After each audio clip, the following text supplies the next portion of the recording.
Hi guys, this is DN Mehra.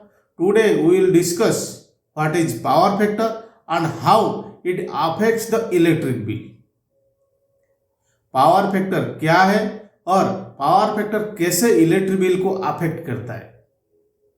अभी का time में देखिए जितना भी कमर्शियल कंज्यूमर है सभी में और सभी का इलेक्ट्रिसिटी बिल में near to 15 to 25% electric bill ज़्यादा आता है, क्योंकि वो लोग पावर फैक्टर को समझता नहीं है, रिएक्टिव पावर क्या है वो लोग को पता नहीं है, जिसका चलते वो लोग का electric bill near to 25% extra आता है। ये video electrical professional as well as businessman और कोई नया प्रोफेशनल जो बिजनेस स्टार्ट किया है वो लोग के लिए इम्पोर्टेंट है, उसी का साथ में आम लोग के लिए भी इम्पोर्टेंट है, क्योंकि और कुछ दिन का बाद में जैसे धीरे धीरे प्राइवेटाइजेशन होता रहेगा ये सारा जो है जो पावर फैक्टर का जो मैटर है वो धीरे धीरे इलेक्ट्रिक बिल में आने लगेगा, जिसका चलते वो बिल का अमाउंट नियर टू 10 to 20% बढ़ जाएगा। इसीलिए सभी को समझना जरूरी है पावर फैक्टर इलेक्ट्रिसिटी बिल को कैसे अफेक्ट करता है। पावर फैक्टर मैं एक स्टोरी का साथ में आपको समझाऊंगा और उसी में कुछ नंबर्स लूंगा, वो ऑलरेडी मैं कैलकुलेट करके रखा हूँ जैसे आप लोग को बहुत आसानी से समझ में आए, इसीलिए वो नंबर के बारे में ज़्यादा सोचना नहीं, बस आप देखते रहिए कैसे पावर फैक्टर इलेक्ट्रिक बिल को अफेक्ट करता है। अभी मैं आपको ले रहा हूं कंप्यूटर स्क्रीन पर। शर्मा जी जो दिल्ली में काम करते हैं नवंबर 2020 में कुछ प्रोजेक्ट के लिए भुवनेश्वर को शिफ्ट होते हैं अपना टीम का साथ में, और उसका टीम 150 से 200 करीब का है, जिसका चलते भुवनेश्वर में वो एक अपार्टमेंट बुक कर लेते हैं और रेंट पे ले लेते हैं और वो एक पास का होटल से खाना ऑर्डर करते हैं, और उसी टाइम में बात हो जाता है खाना का साथ में वो 42.61% वाटर फ्री देगा, जिसका चलते वो एक महीने में 10,000 फूड पैकेट और 4,261 वाटर पैकेट मंगा लेते हैं। और जैसे कि वाटर पैकेट फ्री है उसका बिल कोई नहीं लगता है, लेकिन फूड का जो रेट है और बिल वो लोग 50,000 पे करता है। आप इसमें ध्यान रखने वाला बात है हमारा जो खाना है वो एक्चुअली हमको एनर्जी देता है। ऐसे तो पानी बहुत काम करता है, लेकिन अब इतना ही ध्यान रखिए पानी जो है खाना को हमारा अंदर जाने के लिए मदद करता है और खाना को पकाने में मदद करता है, और ये दोनों फैक्टर क्या है ना हमारा पावर फैक्टर को समझने के लिए जरूरी है। अब नीचे जो दो लाइनें food water and bills, number 5 food to mixture ratio, इसको हम बाद में देखेंगे। लेकिन वो लोग सेम टाइप का खाना खा खा के परेशान हो गया, जिसका चलते दिसंबर 2020 में वो लोग खाना का साथ में कुछ ब्रेड्स केक्स ऐसे टाइप का फ्रूट मंगाने लगे, जिसका चलते वो लोग का जो पानी का क्वांटिटी था पहले जो 4,261 था वो अभी ज़रूरत बढ़ गया, वो 7,500 हो गया, मीन्स 3,239 लीटर पानी ज़्यादा लगा। लेकिन कंडीशन का मुताबिक वो 4,261 लीटर पानी फ्री में देना था। अभी शर्मा जी को खाना के लिए और पानी के लिए बिल पे करना था, मीन्स अभी 50,000 प्लस 16,195, मीन्स टोटल 66,195 बिल चुकाना पड़ा। अभी शर्मा जी देखे नियर टू 3,239 लीटर का ऊपर में उसको फाइन लग रहा है, वो ज़्यादा पे कर रहे हैं, इसीलिए उसी कैंपस का अंदर वो के बोरवेल लगा दी और ये पंप जो है वो ऑटोमेटिक कर दी, 3,239 लीटर पानी निकाल दी, जिसका चलते उसका पानी का जो रिक्वायरमेंट था जो होटल से ले रहे थे अगेन 4,261 लीटर हो गया, जिसका चलते उसके लिए तो अभी पे करना नहीं पड़ा और बिल अमाउंट अगेन 50,000 हो गया। ये जनवरी 2021 का बात है। अभी देखते हैं फरवरी 21 का बात, 7,500 मीन्स ज़्यादा पानी निकाल दी। जैसे ज़्यादा पानी निकाल दिए और फ़ोन पे उसको बता दिए कि वो लोग को पानी नहीं चाहिए, मीन्स जो होटल वाला है उसको पानी देना नहीं पड़ा, लेकिन होटल वाला ने बोला कि आप 3,000 से ज़्यादा जितना भी पानी आप बचाएं उसका ऊपर में क्या ना मैं आपको इंसेंटिव दूंगा, मीन्स अभी जैसे कि 4261 लीटर पानी उसका बच गया, उसे 3000 माइनस करके 1261 लीटर का ऊपर में वो कुछ इंसेंटिव दिया, जिसका चलते उसका 6305 रुपये कम हो गया और टोटल बिल 43,695 हो गया। मीन्स शर्मा जी को यहाँ पे पानी निकालने से फायदा हुआ। वो फरवरी महीने में ऐसे ही हुआ। अभी हम देखते हैं मार्च महीने का बात। लेकिन शर्मा जी जोश में आ गए और फरवरी में जो ऑटोमेटिक सिस्टम जो पंप चल रहा है उसको ध्यान नहीं दिए। लेकिन मार्च महीना में वो लोग 15,000 लीटर पानी निकाल दिए। वो अपना पानी में 7,500 में काम चला लिए, लेकिन और 7,500 बच गया। और जो 7,500 लीटर पानी बच गया वो होटल वाला को रिटर्न करने लगे। लेकिन वो बताया उसका डब्बा का कैपेसिटी जो है 4,061 लीटर, इतना पानी वो वापस फ्री में ले सकता है। और उसे ज़्यादा पानी रिटर्न लेगा तो उसका ऊपर में भी चार्ज लगेगा, जिसका चलते 3,239 लीटर के ऊपर में फाइन लग गया। अगेन वो हो गया 16,195 रुपीज, जिसका चलते अगेन फूड बिल बढ़ के 66,195 हो गया। अभी आप दिसंबर महीना और मार्च महीना का कंपेयर करके देखेंगे तो लोग दिसंबर महीना में ज़्यादा पानी यूज किया था, जिसका चलते वो लोग फाइन दिया था। लेकिन मार्च महीना में वो लोग ज़्यादा पानी बोरवेल से निकाल दिया, जिसका चलते जो होटल वाला को पानी उसी कैंपस से, शर्मा जी के कैंपस से वापस लेना पड़ा, जिसका चलते अगेन फाइन लग गया, बिल बढ़ गया। आप देखेंगे तो दिसंबर महीना में पानी शॉर्ट होने से फाइन लगा और बिल बढ़ गया, और मार्च महीने में पानी ज़्यादा होने से फाइन लगा और बिल बढ़ गया। अभी मुझे लगता है आप ये दोनों सिनेरियो समझ गए होंगे। अभी ये दोनों को हम इलेक्ट्रिकल पॉइंट ऑफ व्यू से देखते हैं। मैं पहले आपको बताया हूँ, फूड जो है हमको एनर्जी देता है और पानी खाना को पकाने में और हमारा बॉडी के अंदर लेने में आसान करता है। ऐसे ही इलेक्ट्रिसिटी में एक्टिव एनर्जी जो एक्चुअली काम करता है और रिएक्टिव एनर्जी वो एक्टिव एनर्जी को ट्रांसपोर्ट करने में और यूज करने में मदद करता है। शर्मा जी उसी कैंपस में इलेक्ट्रिक बिल लिए हैं। मान लीजिए वो नवंबर महीने में 10,000 यूनिट कंजप्शन किए, 10,000 kWh कंजप्शन किए, इसको हम बोलते हैं एक्टिव एनर्जी।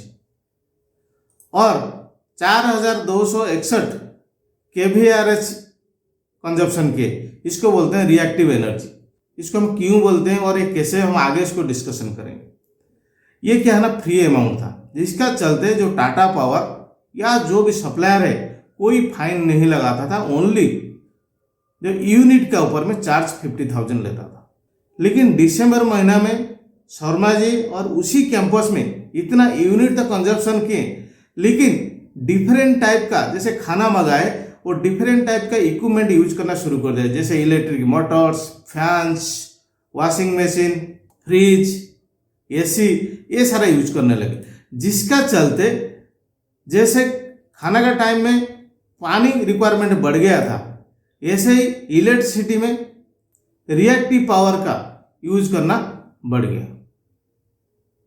क्या ना, रिएक्टिव पावर नहीं होगा ना, एक्टिव पावर यूज नहीं हो पाएगा, जिसका चलते वो 3,239 यूनिट रिएक्टिव पावर ज़्यादा ले ली। जो भी पहले एग्रीमेंट हुआ था 4,261 ही होगा, जिसका चलते उसको फाइन लगा 16,195 रुपीज, जिसका चलते बिल हो गया 66,195। शर्मा जी को जब ये बात समझ में आया, जैसे पानी का टाइम में एक बोरवेल लगा दिए थे, ऐसे ही इलेक्ट्रिसिटी या रिएक्टिव पावर को कम करने के लिए वो एक कैपेसिटर बैंक लगा दिए। जैसे कैपेसिटर बैंक लगा के जो एक्स्ट्रा कंजप्शन हुआ था इतना पैदा कर दिए, और रिएक्टिव पावर अगेन 0 हो गया और बिल 50,000 हो गया। और फरवरी महीने में और थोड़ा ज़्यादा रिएक्टिव पावर वो पैदा कर दी, जिसका चलते उसको कुछ इंसेंटिव मिला। ये वाला चीज़ आप इलेक्ट्रिसिटी बिल में देखेंगे तो ऐसे इंसेंटिव दिया जाता है, 0.97 पावर फैक्टर से ज़्यादा रहेगा तो वो भी मैं आपको दिखाता हूँ।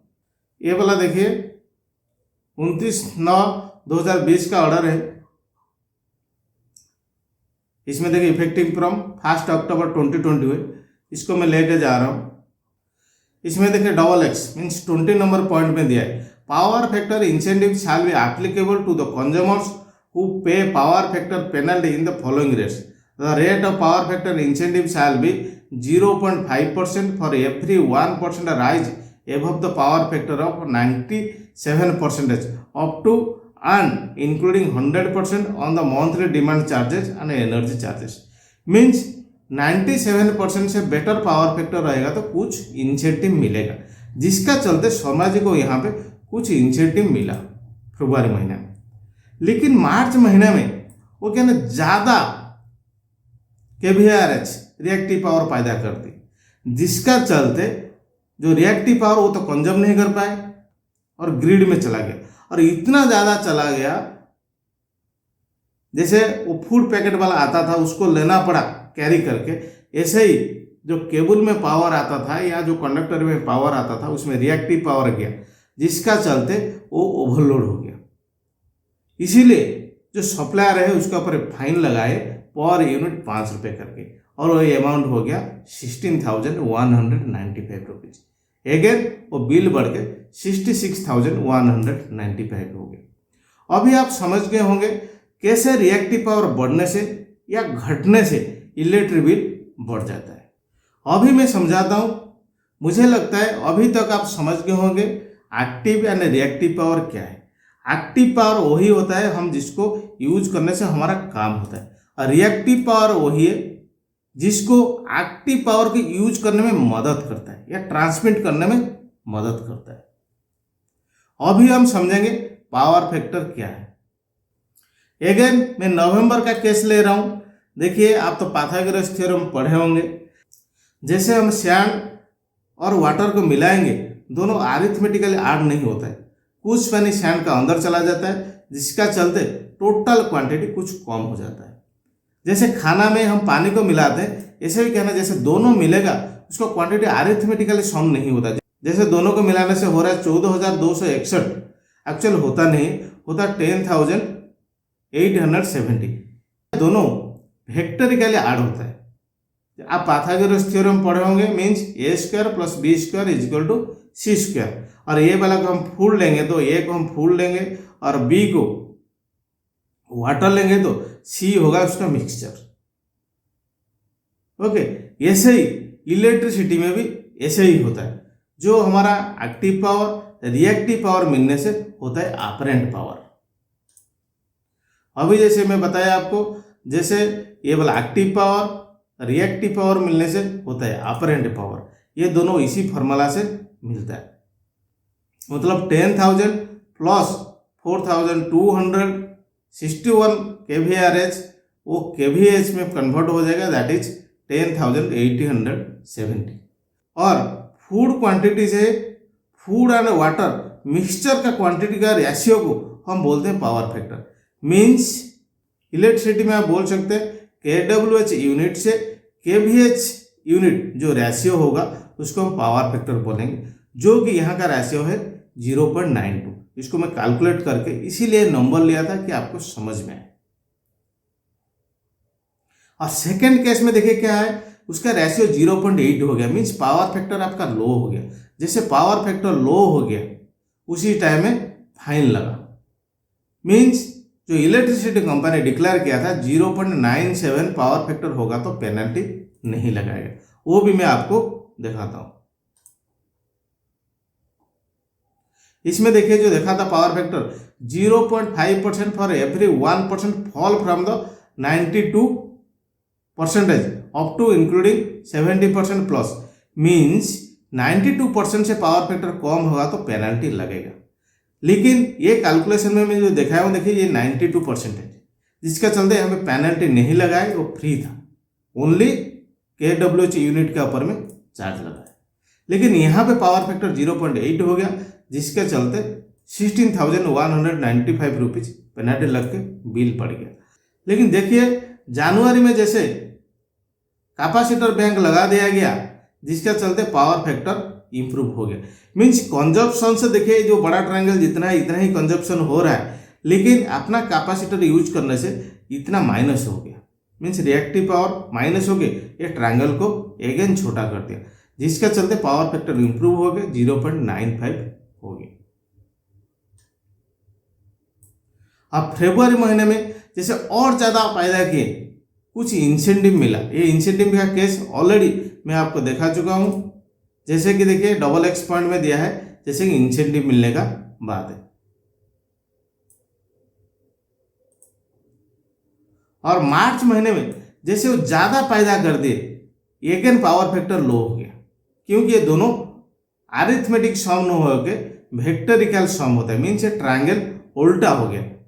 ये जो ट्रायंगल आप देखेंगे, एक ट्रायंगल उल्टा हो गया, लेकिन अपना कैपेसिटर यूज करने से इतना माइनस हो गया, जिसका चलते रिएक्टिव पावर तो 0 हुआ, लेकिन दूसरा साइड में ये ट्रायंगल उल्टा हुआ, जिसका चलते ये जो वाला एंगल जो है बड़ा हो गया और पावर फैक्टर लो हो गया। पहले देखें एंगल ऊपर साइड में होता था, जिसके चलते पेनल्टी लगता था। अब ये लोअर साइड में एंगल बड़ा हो गया, जिसका चलते पेनल्टी लगा।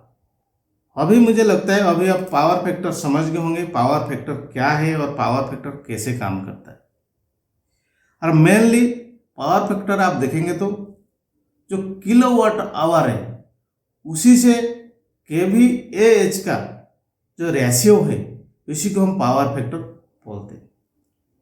लेकिन शर्मा जी का केस यहाँ पे ख़त्म नहीं हुआ है, उसका आगे का भी केस हुआ है। बिफोर अप्रैल जैसे 100 यूनिट का रेट होता था 555 rupees, means per unit 5.55 rupees.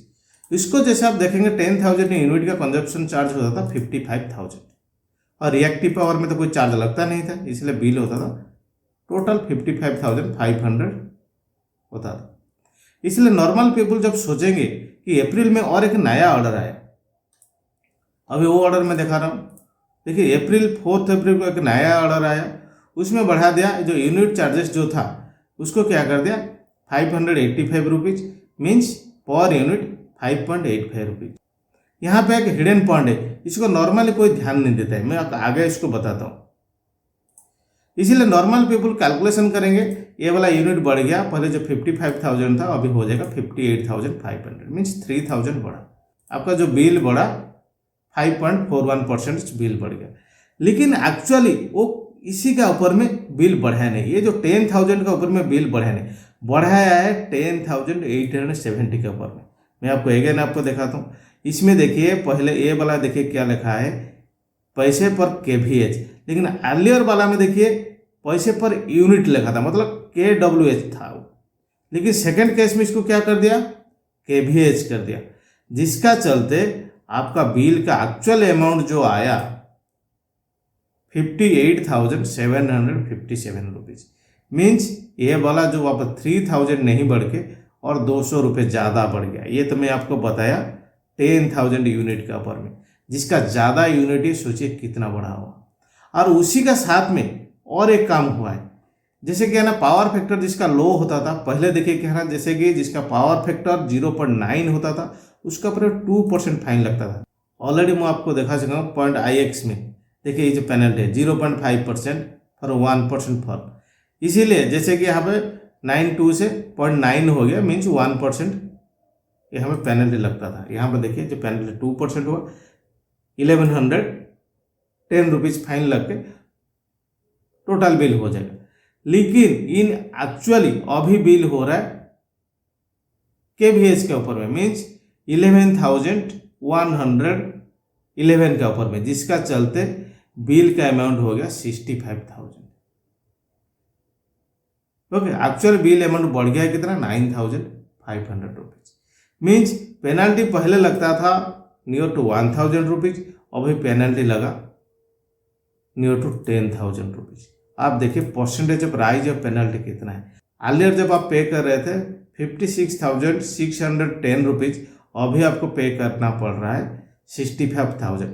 Only power factor देखिए थोड़ा सा कम हुआ है, पेनल्टी अमाउंट कितना बढ़ गया, आपका बिल अमाउंट 14% बढ़ गया।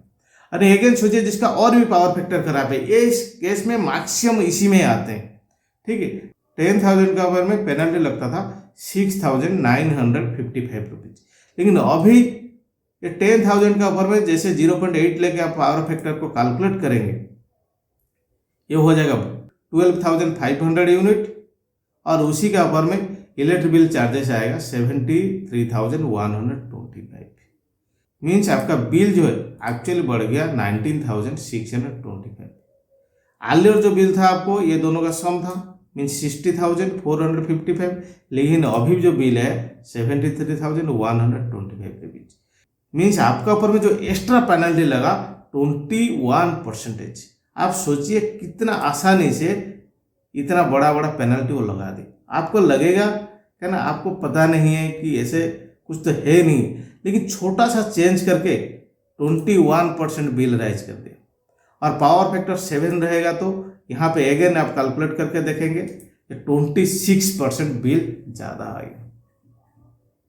इसीलिए अभी आप समझ गए होंगे पावर फैक्टर क्या है, और पावर फैक्टर को आप ध्यान नहीं देंगे तो कैसे आपका ऊपर में पेनल्टी डालते रहेगा और आपका कमाई दूसरा का पॉकेट में चला जाएगा।